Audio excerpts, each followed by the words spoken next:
Sud Radio Parlons Vrai chez Bourdin, 10h30, 12h30, Jean-Jacques Bourdin. Il est 12h11, l'aventure de vieillir. Et je suis heureux de recevoir Marie de Henzel. Bonjour. Bonjour. Merci d'être avec nous. Vous publiez L'aventure de vieillir chez Robert Laffont. Et si avancer dans l'âge était un voyage, c'est avec un point d'interrogation. Pourquoi vieillir serait-il honteux? Nous allons en parler tout à l'heure avec Marie de Henzel, mais regardons l'actualité immédiate. Qu'a dit Olivier Véran, le porte-parole du gouvernement? Il y aura vraisemblablement une loi sur la fin de vie, dit Olivier Véran. Alors, quelle loi sur la fin de vie? La Convention citoyenne, réunissant 180 citoyens, a rendu ses conclusions. 167 premières conclusions, attention. 167 se sont exprimées par vote à bulletin secret. Que disent ces citoyens? 84% jugent que la loi actuelle n'est pas adaptée. Ils ouvrent l'aide active à mourir. Alors, plusieurs possibilités. L'accès à l'aide active à mourir doit être soumis à des conditions, c'est ce qu'ils disent. 72% sont pour le suicide assisté, 66% pour l'euthanasie, donc moins nombreux pour l'euthanasie que pour le suicide assisté. Vous, Marie de Henzel, vous êtes toujours opposé à l'euthanasie. En revanche, le suicide assisté est, selon vous, une possibilité. D'ailleurs, vous l'exprimerez dans une tribune très attendue qui paraîtra dans Le Monde au début de la semaine prochaine. Voilà. Alors, je suis effectivement radicalement opposée à une loi sur l'euthanasie. Oui.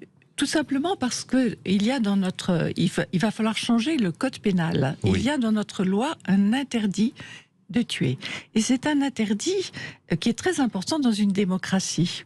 Parce que regardez ce qui se passe actuellement avec cet événement, cet adolescent qui tue. Oui. On a quotidiennement on nous montre que l'on peut tuer comme ça, impunément. Oui. Or, qu'est-ce qui se passera si dans 5, 10 ans, 15 ans, on a levé cet interdit de tuer dans la loi? On dira on peut tuer. Oui. Eh bien, qu'est-ce qui nous dit que toutes ces personnes âgées qui vont arriver, nous sommes nombreux à arriver dans le grand âge dans quelques années, qu'est-ce qui nous garantit qu'on ne fera pas pression sur ces personnes pour que elles demandent la mort, ou tout simplement le jour où elles diront « Oh, j'en ai assez, j'aimerais mourir », on ne fasse pas une injection létale. Et François Mitterrand, quand je l'avais rencontré, et qui est un homme de gauche, et qui me disait, vous savez, je suis opposé à une loi sur l'euthanasie, parce que notre société n'est pas bonne, et rien ne nous garantit que si on lève cet interdit, on ne puisse abuser, justement. Alors on nous dira, bien sûr, il y a des dérives, il n'y en aura pas, on va mettre en place... Certainement, une loi mettra en place un certain nombre de garde-fous, mais vous savez que ces garde-fous, ils finissent par tomber. Donc je suis opposée à l'euthanasie, mais vous n'êtes pas opposée à une aide à l'accès à l'aide active à mourir. Alors, je me dis que s'il faut vraiment avancer sur ce sujet, mettre à disposition de quelqu'un les moyens de mettre fin à sa vie s'il vraiment... c'est son souhait, eh bien, je vais dire, au moins, là, ce n'est pas quelqu'un d'autre, parce que quand quelqu'un s'implique dans une euthanasie, dans donner la mort, on ne se rend pas compte, mais c'est pas un acte anodin. Moi, en tant que psy, j'ai reçu des gens qui vraiment avaient des cauchemars, une culpabilité.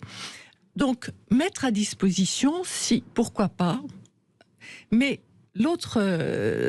la tribune que j'ai écrite dans Le Monde, c'est que de respecter quelque chose que les personnes âgées demandent et qu'elles rêvent de mourir comme ça, c'est de mourir d'anorexie finale. C'est-à-dire qu'on respecte leur refus de s'alimenter. Or, on ne souffre pas quand on meurt comme ça, qu'on est très âgé.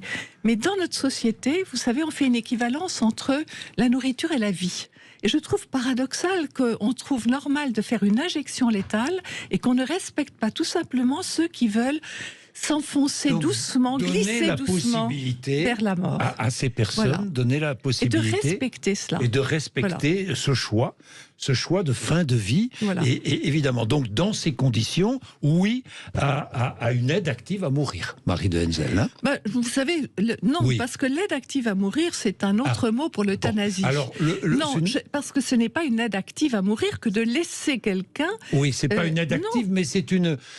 Non, c'est différent. C'est différent, Vous savez, l'aide active à mourir, c'est le mot actuel, moderne, pour l'euthanasie. Pour l'euthanasie, d'accord. Mais c'est aussi quand même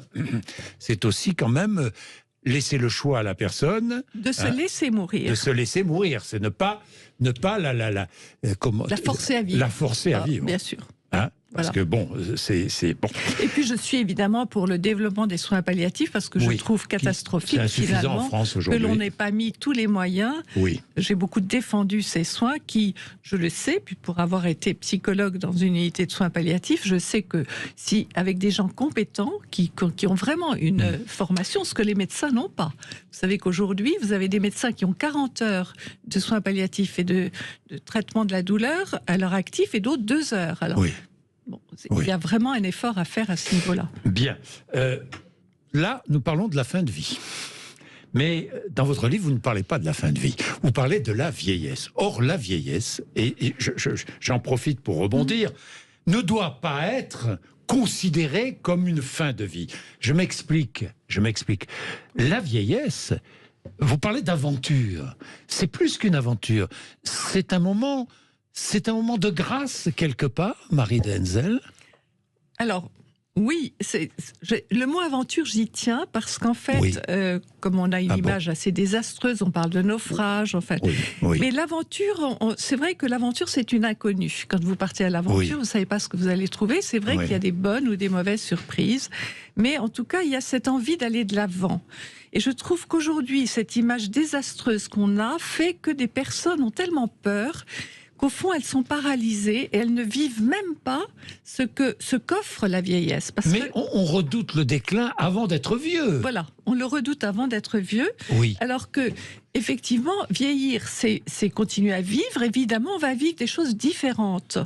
C'est sûr qu'on ne vit pas la même chose à 70 ans qu'à 50, à 90 qu'à 70, mais ce n'est pas moins bien. On va explorer d'autres territoires. Alors, c'est des territoires, moi j'appelle ça les territoires de l'intériorité, parce qu'effectivement, et ce n'est pas du tout un repli sur soi, mais on va s'approfondir, on va questionner aussi le sens de sa vie, le fil rouge de sa vie. On va aussi découvrir peut-être des capacités que l'on avait, qui étaient un peu endormies, quand on était jeune et qu'on était obligé d'être dans l'action. Vous parlez de personnes, là, de personnes âgées qui sont encore physiquement... Non, je parle de personnes vieillissantes. Mon livre n'est pas écrit pour les personnes de 90 ans, je l'ai écrit pour les plus de 60 ans. D'accord. Parce que c'est à partir de là qu'on se dit qu'est-ce que c'est que vieillir. Alors, vous employez le mot de grâce parce que j'ai entendu un jour, c'est un paradoxe, vieillir, une vieille dame qui dit, bien sûr c'est une inconnue, mais donc tout se délite, mais s'ouvre un espace de grâce. C'est un mot qui m'a beaucoup interpellée. Bien sûr. Et j'entends, parce que je suis à l'écoute, ces personnes de 80 à 100 ans, mais aussi de 60 à 80 ans, j'ai tout ce panel, je vois que ce mot résonne. Il y a, on peut dire par exemple que des personnes très âgées deviennent contemplatives et elles éprouvent vraiment une vraie joie.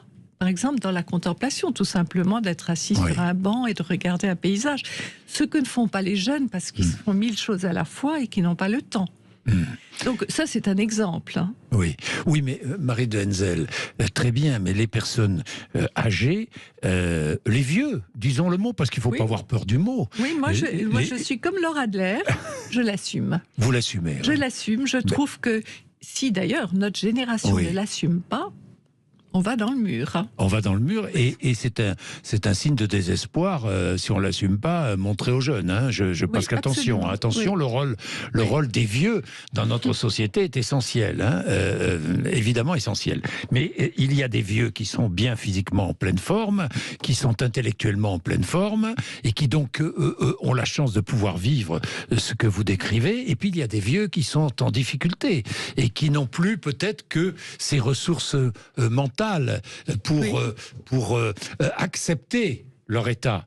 Mais il y a quand même une grande difficulté à vieillir, Marie Denzel. Parce qu'il y a des deuils à faire, bien sûr. Mais il y a des deuils à faire. On a moins de désir au sens très large du mot, évidemment. Alors, le désir ne vieillit pas. Mais bien sûr, c'est le désir au sens large. Oui, au sens large, oui, bien sûr. Oui, il ne vieillit pas. Vous avez des gens désirants à 98 ans. Oui. Vraiment, je les connais, je les rencontre. Donc, il y a la curiosité, par exemple, quelque chose qui ne diminue pas, quel que soit l'état dans lequel on est, même si vous êtes en perte d'autonomie, la curiosité elle reste vive. Et l'intérêt pour les autres aussi. Il y a une ouverture, je dirais, du cœur et de l'esprit qui est une des caractéristiques de la vieillesse heureuse. Parce que dans mon livre, je ne sais pas si vous l'avez remarqué, il y a trois mots que j'utilise. Nous visons tous une vieillesse heureuse, féconde et intéressante. Oui, oui. Et ça, c'est possible parce qu'il y a des gens, même en perte d'autonomie, qui vivent cela. Donc, il faut se dire que peut-être, effectivement, il y a des choses qu'on ne pourra plus faire. Alors, un chiffre qu'il faut quand même savoir, c'est que si vous arrivez à 90 ans, en étant autonome, vous avez 8 chances sur 10 de le rester. C'est pas du tout la catastrophe qu'on nous annonce. Oui. Donc de rester indépendant et non pas de sombrer dans une dépendance. Absolument. Parce que, et de garder en tout cas vous avez la vieillesse indépendante et la vieillesse dépendante. Oui, elle existe. Elle existe, mais... Encore une fois, ce livre, il est pour des personnes vieillissantes, qui peuvent encore mettre en place ce qu'il faut en termes de prévention de ce que j'appelle la mauvaise vieillesse, parce qu'il n'est pas trop tard. Seulement, c'est vrai que si on arrive à 90 ans et qu'on n'a pas compris, quelles étaient les pistes, les bonnes pistes, évidemment, c'est un peu tard. Est-ce que je peux dire aux générations plus jeunes que le corps décline, mais que la pensée s'élève ? Oui. Je peux le dire ? Oui. Oui ? Oui, absolument. Le corps, bien sûr. Décline, bien sûr. Bien sûr. Bien sûr. Moi, je fais plus de ski, je monte plus sur une échelle pour peindre ma maison. Il y a des choses que je peux plus faire. Oui, je sais. Évidemment. Mais la pensée s'élève. Alors la pensée, c'est Victor Hugo qui le dit. Elle croît, elle continue à croître, elle s'élève, elle s'enrichit. Elle s'enrichit, oui. Et moi, je connais des gens de plus de 90 ans qui lisent énormément, qui s'informent, qui sont même, je dirais, plus jeunes d'esprit qu'ils ne l'ont été quelques années avant. C'est assez étonnant. Ça, c'est étonnant. Cette jeunesse d'esprit que certaines personnes arrivent à vivre. Mais encore une fois, je pense que ça se prépare. Vous voyez, mon livre est vraiment un livre pour se préparer à ce voyage. Exactement, pour ce voyage dans les dernières années de nos vies. Marie Denzel, c'est un livre très optimiste. Hein. J'ai découvert de l'optimisme partout dans votre livre. Hein. C'est pas du tout un livre catastrophique Non, vraiment, vous regardez la vieillesse avec un regard joyeux. Oui, parce que sans évacuer évidemment tout ce que l'on rencontre quand on est plus âgé, mais c'est joyeux. Parce qu'il y a des joies de la vieillesse, et ça, j'en ai beaucoup de témoignages. Et vous savez d'ailleurs, en hébreu, vous avez le même mot pour désigner la personne très âgée et la personne ivre de joie. C'est le mot gil. C'est intéressant de voir que Permettez que je cite. Oui. un extrait de votre livre, la page 124. La vie est un long et passionnant éveil, une mise au monde permanente de nous-mêmes. Nous parlons de la vie comme d'une œuvre, nous apprenons à faire corps avec ce qui advient, les joies et les drames, à découvrir en nous des ressources que nous ignorions. Accomplir sa vie, c'est aller au bout de cette œuvre, l'achever. Le grand âge, si nous avons la chance d'y parvenir, peut nous être donné à vivre pour accomplir notre parcours. Oui. Voilà, vous avez tout résumé. Et si on vit les choses comme ça, oui. on envoie un message très important aux plus jeunes, à nos enfants, nos petits-enfants.